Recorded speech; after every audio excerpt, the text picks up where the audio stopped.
papalit tayo ng brake pad ng ating Raider 150 ano. Ito yung disc brake dito sa likod. So pag natanggal mo yung gulong, so ito na yung kanyang caliper, brake caliper. So pag natanggal mo ng gulong, kalasin mo lang ganyan. Okay. So para makalas mo, kailangan mo tanggalin ito, allen ano. So allen wrench, gamit ka ng allen wrench.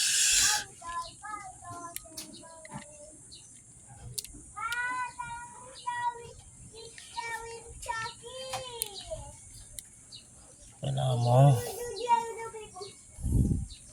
kalas ito. Ito. Kailangan mo lang siya kalasin. Yan. Kalasin mo. Kalas mo na yan.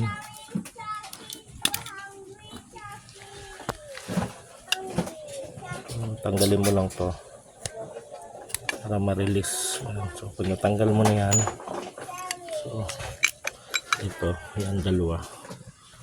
So kailangan mo lang naman yan tanggalin yan luma. Yan, tanggalin mo lang yung luma. So pag natanggal mo na yan, ganyan dapat ang posisyon yan. So ngayon ito yung bago, papalit natin. So ganoon lang naman pagbabalik niya ako para tinanggal, balik ng dahan-dahan.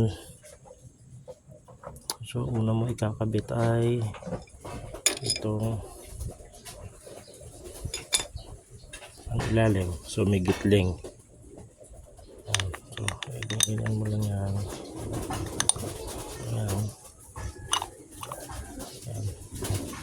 Yan. Tapos yung isa,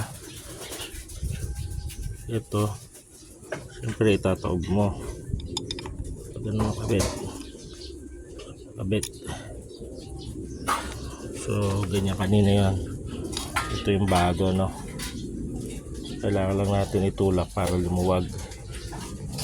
And then pag naikabit mo na, kailangan mo lang siyang itornilyo. Ibalik mo yung tornilyo triangle natin dito kanina. So ibalik lang natin yan. Ganun lang na. So patay ng allen.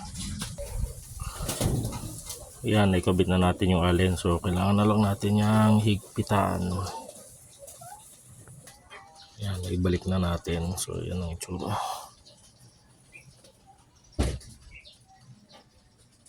Okay, yan, palit na. Ibabalik na lang natin doon.